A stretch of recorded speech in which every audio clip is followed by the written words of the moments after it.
The Galactic Union had made many mistakes in its 4,000 cycles of existence. The genocide of the Varbians, the economic collapse of the Centauri markets, the accidental terraforming of 12 inhabited moons. But none of these catastrophes compared to what our leadership called the human situation. They are going to exterminate us all, Admiral Zok-Vrak announced, his 4 eye stalks quivering with barely contained terror. The humans have already destroyed 3 Crixian battle fleets. 3. Do you understand what that means? I watched from my junior analyst position as the assembled military leaders of 17 species shifted uncomfortably in their seats. The emergency council chamber aboard the Union's capital ship smelled of fear, pheromones, and desperation. Perhaps if we apologized? Suggested General Peel, her translucent skin flushing a deep purple of embarrassment.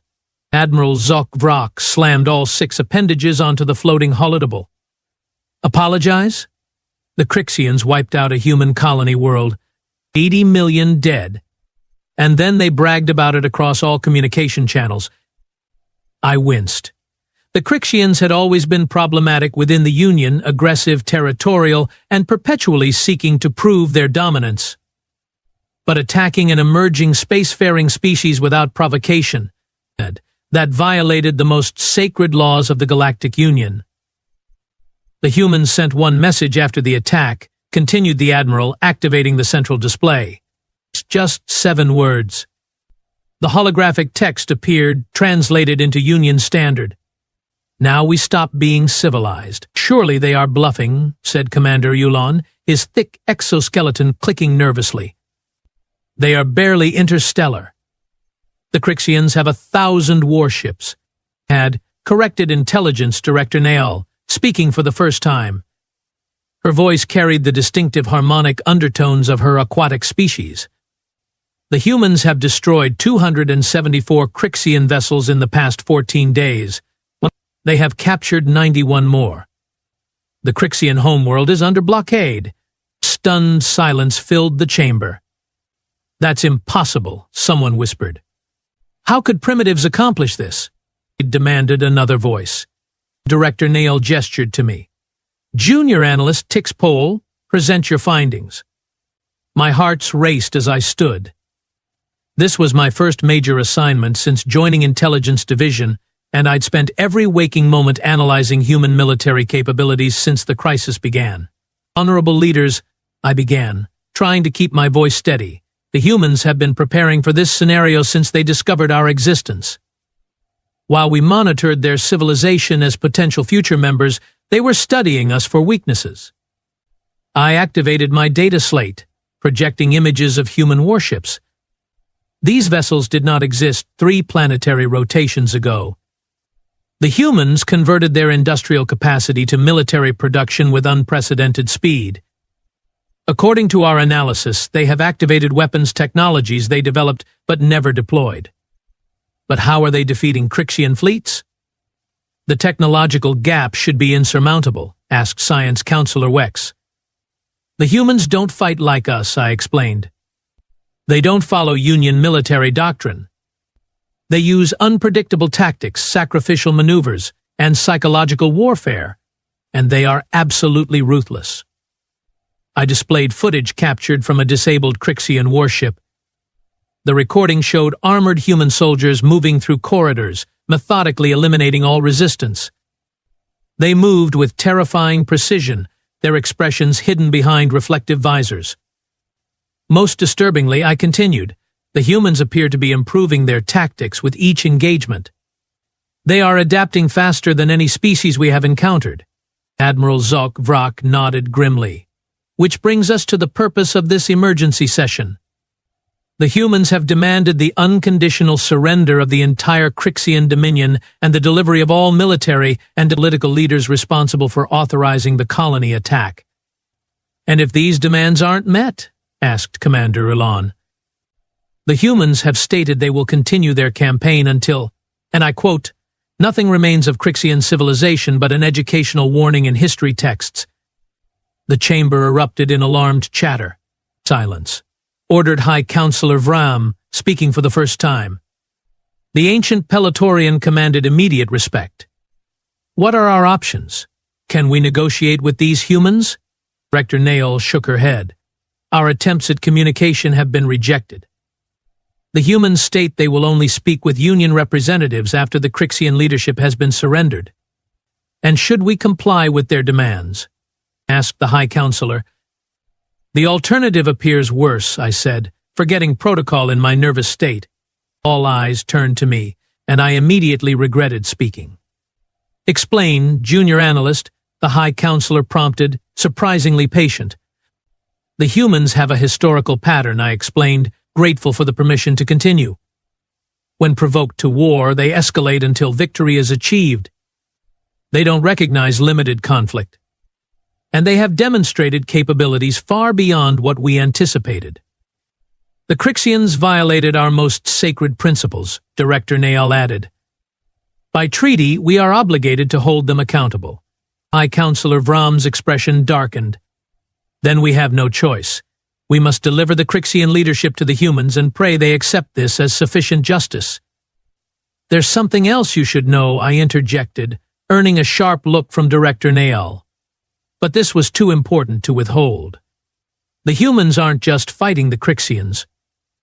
They are studying them. Every captured ship is being systematically disassembled. Every prisoner is being interrogated for technical information.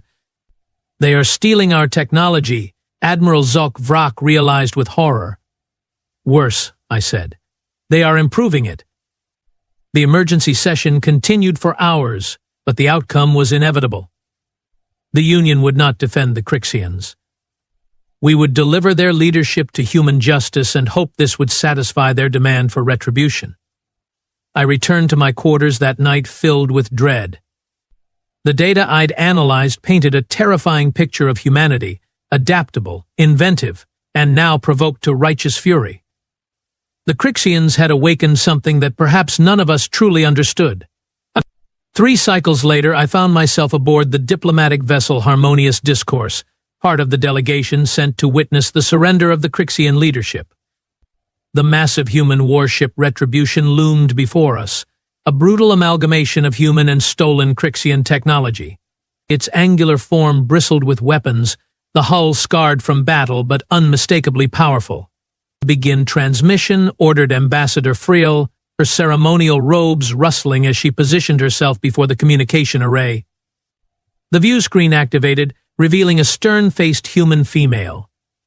Her dark hair was pulled back severely, and her uniform lacked the excessive ornamentation common to Union military attire. This is Admiral Yasmin Lakshmi of the Earth Defense Fleet. We accept your delegation. Her voice carried no warmth, no diplomatic pleasantries, just cold efficiency. We bring the architects of the atrocity. As requested, Ambassador Friel replied, carefully maintaining diplomatic protocol despite the humans' brusqueness. Transfer them immediately. Our patience is limited. The Crixian prisoners were transported to the human vessel without ceremony. 23 officials who had planned, authorized, and celebrated the colony attack. They moved with the shuffling gait of the defeated, their once proud crests now drooping with fear. What will happen to them? I asked Director Nail, who stood beside me. Justice, she replied simply. Human justice. Hours later, we received permission to board the Retribution for a formal dialogue. As our shuttle approached the docking bay, I marveled at the vessel's construction. It wasn't beautiful like Union ships. It was functional, intimidating, a machine built for one purpose. The reception party consisted of heavily armed soldiers and 1 civilian, a medium-height human male with graying hair and watchful eyes. I'm Dr. Thomas Nakamura, diplomatic liaison, he introduced himself. Admiral Lakshmi is waiting. As we followed him through the ship's corridors, I couldn't help noticing how the human crew watched us. Their expressions weren't hateful, exactly, just evaluating. Like predators assessing whether something constituted prey. We were led to a conference room where Admiral Lakshmi waited with several other officers. The walls displayed holographic images of planets, ship movements, and what appeared to be battle plans. Ambassador acknowledged Lakshmi with a curt nod. You have delivered those responsible. For that, Earth thanks you. The Galactic Union deeply regrets the actions of the Crixian Dominion. Ambassador Frill began her carefully prepared statement. Their attack violated our most sacred principles. Spare me, interrupted Lakshmi. Your principles didn't stop them, did they? Your Union watched as an aggressive species targeted a civilian world. You did nothing until we forced your hand. Ambassador Frill faltered. Admiral, we hope this transfer of custody will satisfy the demands of justice and allow our civilizations to move forward in peace. Peace? For the first time, emotion cracked through Lakshmi's professional facade. Do you understand what they did? 80 million civilians, families, children. They broadcast their destruction as entertainment. Dr. Nakamura cleared his throat. What the Admiral means to express is that humanity requires assurances this will never happen again. Of course, Ambassador Frill nodded eagerly. The Union is already implementing new protocols to prevent. No, Lakshmi cut her off. You misunderstand. We are not asking for protocols or promises. She activated a holographic display showing a massive fleet of human warships. This is 1/10 of the force humanity has assembled in 3 weeks. We are implementing our own assurance. Fear rippled through our delegation. What does that mean? Director Nail asked directly. Dr. Nakamura answered, his voice calm but firm. It means humanity is joining your Galactic Union, effective immediately. But we are joining on our terms. He distributed data tablets containing a document titled Treaty of Protection and Mutual Defense. Humanity will establish a defensive perimeter around all Union worlds. We will patrol Union space. We will respond to any aggression with immediate and proportionate force. You are offering to protect us? Ambassador Frill asked, bewildered. No, Admiral Lakshmi corrected. We are informing you that we are protecting you. The alternative is watching your Union collapse into more violence. The Crixians won't be the last to try genocide if the only consequence is a strongly worded censure. I studied the treaty as the others argued. It wasn't a negotiation document. It was a statement of intent. Humanity would deploy its rapidly expanding fleet throughout Union space. They would establish bases, monitor communications, and respond to threats. In exchange, they requested technology sharing, trade agreements, and cultural exchange. They were offering security in exchange for integration. This is unprecedented, Ambassador Frill protested.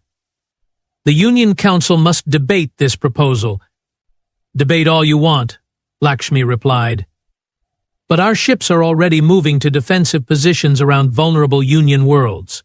You can formalize our arrangement, or you can watch as we do it anyway. Dr. Nakamura smiled apologetically.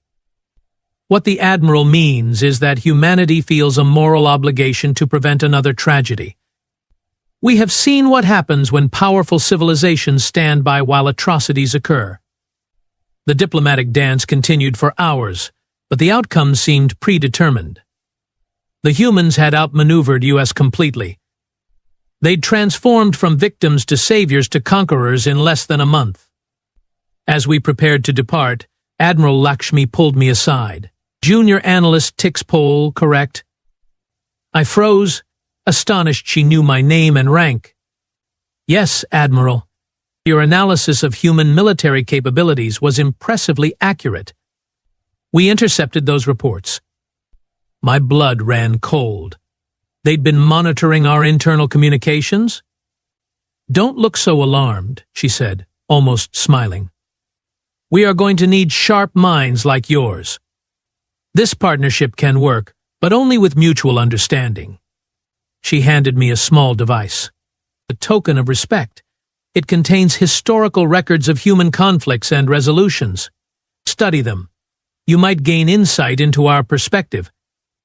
As our shuttle departed the Retribution, I activated the device.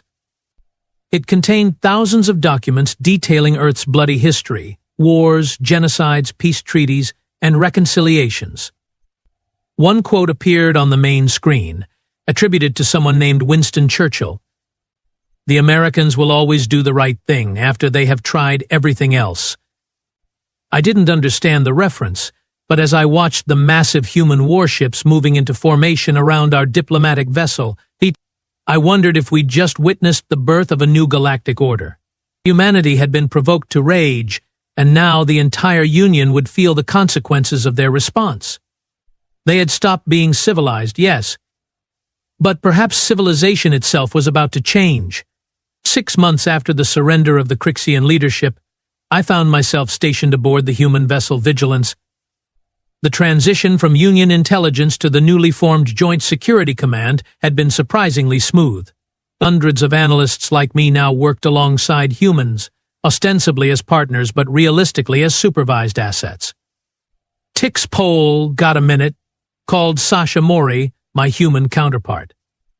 Her dark eyes crinkled slightly at the corners when she smiled, which wasn't often. The Andarian delegation is arriving in 2 hours. Admiral wants your cultural briefing ready.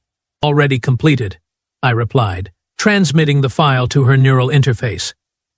The humans had adapted our communication technology with alarming efficiency, though I should warn you, Andarians consider punctuality an insult. They will deliberately arrive late to show respect. Sasha snorted. Fascinating. I will never understand how your Union managed interspecies diplomacy with such contradictory protocols. Poorly, I admitted. Hence our current situation. The ship's alert system pulsed, signaling an incoming transmission. The holographic display activated, showing the stern face of Fleet Commander Javier Reyes. His features always seemed carved from stone, with only his dark eyes revealing any emotion. Intelligence Division, report to Briefing Room 6 immediately. Priority Alpha. Sasha and I exchanged glances. Priority Alpha meant potential conflict. So much for the Andarian welcome party, she muttered as we hurried through the corridors. The briefing room was already crowded with human and alien analysts when we arrived. Commander Reyes stood at the front, his uniform pristine, his expression grim. We have detected unauthorized military mobilization in the Vega sector, he announced without preamble. The Tarathi Confederation is moving warships toward 3 Union border systems, and murmurs rippled through the room. The Tarathi had maintained neutrality during the Crixian conflict, observing from their territory with characteristic caution. Sensor data indicates 47 combat vessels, including 3 Dreadnought-class ships, continued Reyes. Their trajectory suggests a possible strike against Pelaran, Zindai, and New Harmony colonies.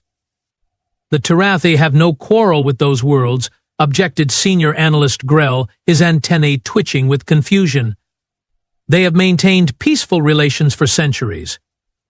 They had peaceful relations with a weak Galactic Union, corrected Sasha. The power dynamic has changed. Commander Reyes nodded. Precisely. We believe this is a test of humanity's resolve. The Tarathi want to determine if our protection extends to all Union worlds or just strategic assets. Response options? Asked a human tactical officer. We are deploying Battlegroup Thunderbolt to intercept, Reyes replied. Admiral Lakshmi has authorized Operation Firewall. The room fell silent. Operation Firewall was one of humanity's most aggressive defense protocols, a combined show of overwhelming force designed to terminate conflicts before they began. Commander, I spoke up, ignoring the warning look from Grell. The Tarathi respond poorly to direct confrontation. Their cultural framework interprets it as confirmation of hostile intent. Reyes fixed his penetrating gaze on me. What would you suggest, Analyst Tix-Pole? Ambiguity, I replied. The Tarathi respect strength but fear unpredictability. If we position our forces to allow multiple interpretations of our intent, they will likely choose the most conservative response. Reyes studied me for a long moment. Elaborate. He'd deploy overwhelming force, but on an indirect intercept course. He'd communicate in their ceremonial dialect rather than diplomatic standard. Reference past conflicts they have lost without directly threatening them. A slow smile spread across Reyes' face, a rare and somewhat unnerving sight. Psychological warfare tailored to their cultural framework. I like it. He turned to his communications officer. Implement analyst ticks polls suggestions. Modify Operation Firewall accordingly. As the briefing concluded, Sasha nudged me. Nice work. The commander doesn't alter operational plans for just anyone. I simply applied standard Union diplomatic protocols, I demurred. No, you weaponize them, she corrected. That's why you are valuable. You understand how these species think. Her phrasing disturbed me, but I couldn't deny its accuracy. Under human guidance, the Union's accumulated knowledge of cultural sensitivities had transformed from diplomatic courtesy into strategic advantage. 3 days later, the Tarathi fleet reversed course without a single shot fired. The human battle group had performed a series of apparently random maneuvers while broadcasting ancient Tarathi war poetry. The psychological effect had been immediate and profound. The Tarathi ambassador is requesting an emergency summit, reported Commander Reyes during our follow-up briefing. They are claiming the fleet movement was a scheduled training exercise. An obvious lie, noted Grell. Of course, agreed Reyes, but it gives them a face-saving exit. We will accept their explanation while negotiating expanded security arrangements for those border systems. The room's atmosphere was celebratory. A potential conflict avoided, new diplomatic leverage gained, all without violence. Yet something nagged at me. Commander, this is the third such test in 2 months. First the Volturians, then the Mezai coalition, now the Tarathi. It suggests a pattern. Reyes nodded slowly. Your assessment? These species are probing human response parameters.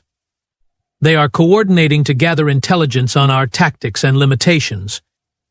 You believe they are preparing for conflict? Asked the human analyst. Not necessarily immediate conflict, I clarified. But they are cataloging information, perhaps building towards something. The room grew quiet as implications settled. The problem, said Sasha, breaking the silence, is that most Union species still see us as invaders rather than protectors. They are asking themselves when we will turn on them. Then we need to change that perception, declared Reyes.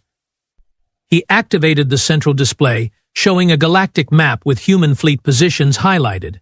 Admiral Lakshmi has authorized a new initiative. We are calling it Project Guardian.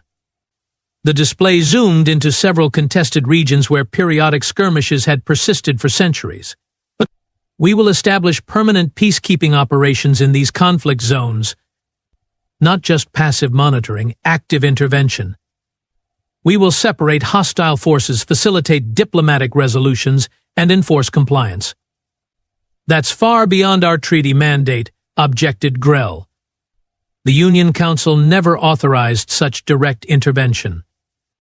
The Union Council hasn't managed to resolve these conflicts in 4,000 cycles, countered Reyes. We will succeed where they failed. After the briefing, I found myself in the ship's observation deck, staring at the endless starfield. The Vigilance orbited the neutral space station Concordia, where the emergency summit with the Tarathi would take place. Credit for your thoughts? Asked a voice behind me. I turned to find Dr. Thomas Nakamura, the diplomatic liaison I'd first met aboard the Retribution. His role had expanded considerably since then, coordinating between human military command and the various Union delegations. Just contemplating our situation, I replied. The Union feared humanity would seek vengeance after the Crixian attack. Instead, you have appointed yourselves our guardians. Does that trouble you? He asked, moving to stand beside me at the viewport. I'm trying to determine if there's a meaningful difference, I admitted. Nakamura chuckled. Fair question. I suppose it depends on whether you believe our intentions. And what are your intentions, Doctor? He considered this for a moment. Humanity has a spotted history with power. We have abused it often enough to recognize the pattern. But we have also learned from those mistakes. You still haven't answered my question. No, I haven't, he agreed. Because intentions are complex. We want security for Earth. We want justice for our dead. We want to prevent future genocides. And yes, some of us want the benefits that come with being the dominant military force in this region of space. His honesty was refreshing, if unsettling. The Union fears you will become what the Crixians were, I said, conquerors justifying aggression through claimed necessity. A reasonable fear, he nodded. History is filled with protectors who became oppressors. But there's a crucial difference between us and the Crixians, which is done. Accountability, he replied simply. Human history taught us that unchecked power inevitably corrupts. So we build systems to check that power, transparency, civilian oversight, legal constraints. Before I could respond, an alert sounded throughout the ship. Red emergency lighting activated as Commander Reyes' voice echoed over the communication system. All personnel to battle stations. This is not a drill. Repeat, all personnel to battle stations. Nakamura and I rushed to the nearest command terminal. The display showed chaos. Concordia Station was under attack from unmarked warships that had appeared without warning. The Turathi delegation, I gasped. They are still aboard the station. We made our way to the bridge amid the controlled chaos of a human warship preparing for combat. Crew members moved with practiced efficiency, their training evident in every precise movement. Commander Reyes stood at the tactical display, issuing rapid orders. He deployed defensive screen around Concordia. Target those unmarked vessels. Prepare boarding teams for station rescue operations. Commander, I called as we approached. What's happening? He glanced up briefly. Mercenary attack force. Professional grade. They breached Concordia's outer docking rings 3 minutes ago. Targeting the summit, asked Nakamura. Unclear, replied Reyes. But they hit the station's communication array first. Classic isolation tactic. The tactical display showed human vessels moving to surround Concordia while smaller craft launched toward the station. The attacking ships attempted evasive maneuvers but found themselves trapped between the Vigilance and 3 other human warships. Intruders are heading for the diplomatic quarter, reported a sensor officer. They are bypassing standard security checkpoints. They know exactly where they are going, observed Nakamura grimly. Realization dawned. The Turathi ambassador, I said. This is an assassination attempt. Commander Reyes nodded. Likely. But they miscalculated. He opened a communication channel. Captain Jimenez, status on boarding operation. Team is inside the station, came the terse reply, accompanied by sounds of weapons fire. Heavy resistance. These aren't standard mercenaries, sir. They are using military-grade tactics and equipment. Can you reach the diplomatic quarter in time? Negative. They have sealed bulkheads along our approach route. We will need at least 7 minutes to cut through. Reyes' expression darkened. The ambassador doesn't have 7 minutes. He turned to a communications officer. Any response from the station's security forces? Scattered reports.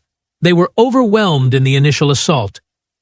I watched the situation unfold with growing horror. If the Turathi ambassador was assassinated during a summit with humans, the diplomatic fallout would be catastrophic.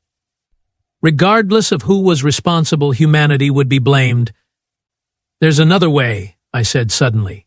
The maintenance shafts. Concordia was built with redundant access passages for emergency repairs. Reyes turned his full attention to me. You are familiar with the station layout?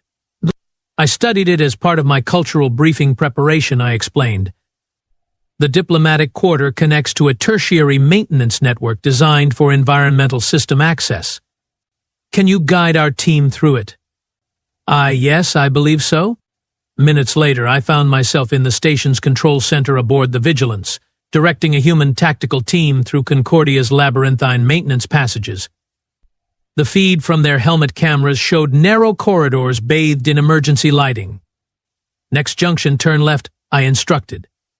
There should be a vertical shaft with ladder access. It will take you directly above the ambassador's chambers. Copy that, replied Team Leader Park. Her voice was remarkably calm despite the circumstances. We are detecting multiple hostiles in the target area. Commander Reyes stood beside me, watching the operation unfold. Ambassador Korek's life signs?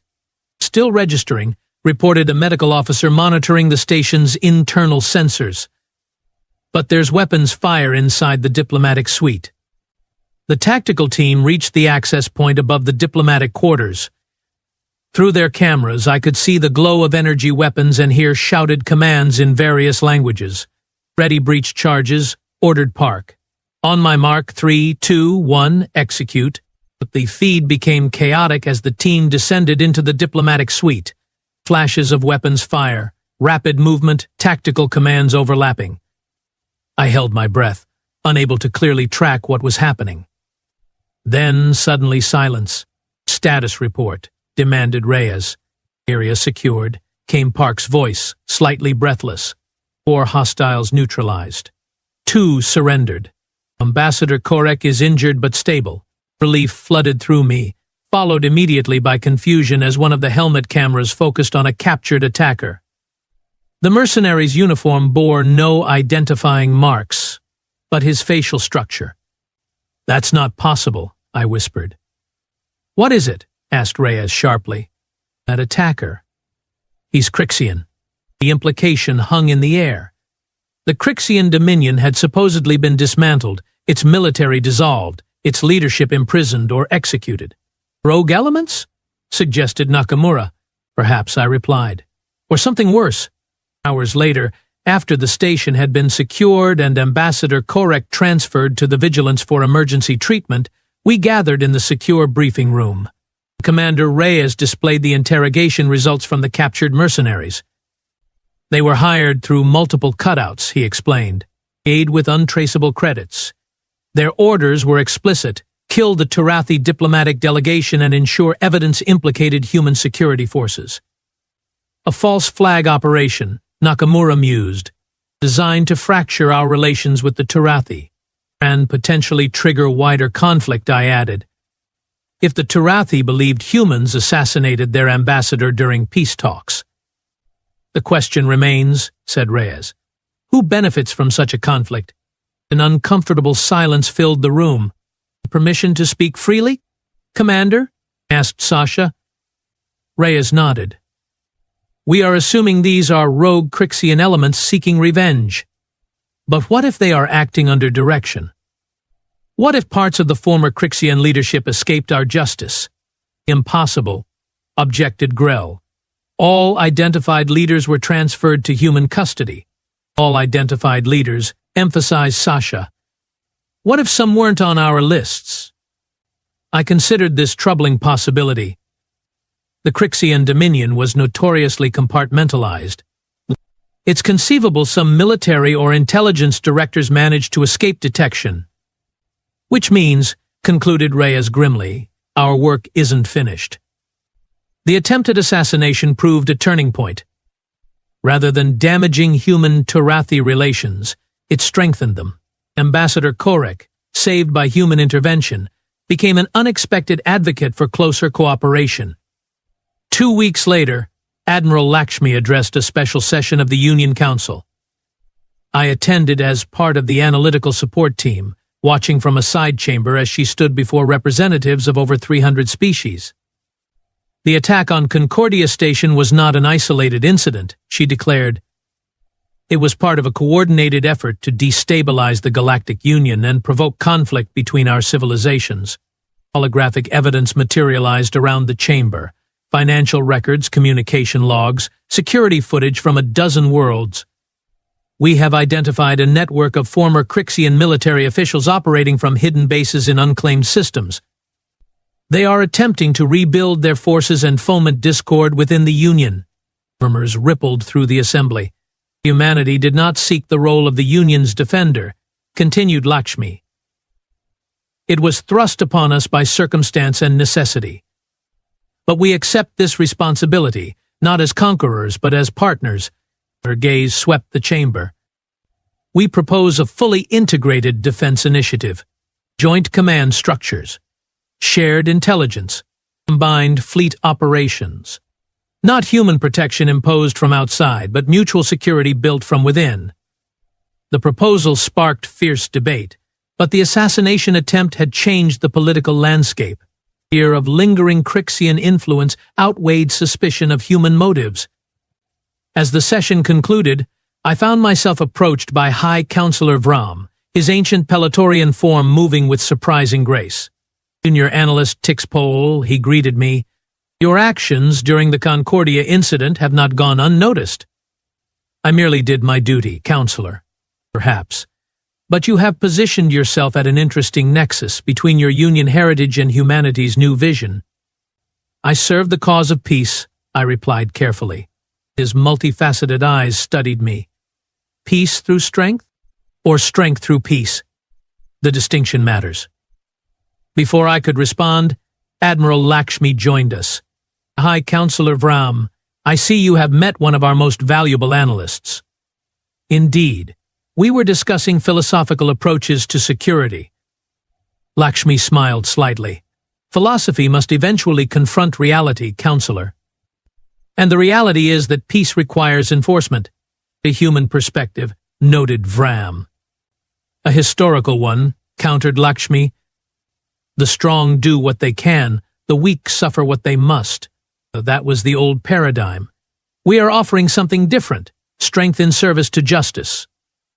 And who defines justice, Admiral? We all do, she replied. Together. That's the point of our proposal. After the High Counselor departed, Admiral Lakshmi turned to me. You saved lives at Concordia, Analyst Tixpole. More importantly, you saved the future we are trying to build. What exactly is that future, Admiral? I asked. Emboldened by the day's events, she considered the question seriously. A galaxy where genocide is unthinkable, where power exists to protect, not dominate, where diversity doesn't mean division. And humanity's role in this galaxy? Guardians, she replied without hesitation. Not perfect ones, we are still human, still flawed. But determined ones. She gestured toward the council chamber, where species that had been strangers or enemies now engaged in animated discussion about mutual defense. When we said now we stop being civilized, many thought it meant abandoning restraint. It didn't. It meant abandoning the pretense that words alone create civilization. Real civilization requires enforcement, the willingness to stand against those who would destroy it. As we watched the historic negotiations continue, I reflected on the transformation of the past 6 months. Humanity had entered galactic society through the crucible of tragedy, emerged as vengeful warriors, and somehow transformed into protective guardians. The galaxy trembled at their determination, yes? But perhaps that trembling was the birth of something new, a civilization built not on pleasant diplomatic fictions, but on the hard reality that peace must be defended. Whether humanity would remain guardians rather than becoming conquerors remained to be seen. But for now, watching them forge alliances and hunt down the remnants of those who had once threatened their existence, I found myself hoping they would keep their promise. The Crixians had miscalculated terribly when they attacked humanity. They thought they were punishing an emerging species. Instead, they had awakened the galaxy's most determined protectors, or perhaps its most benevolent conquerors. Only time would tell the difference.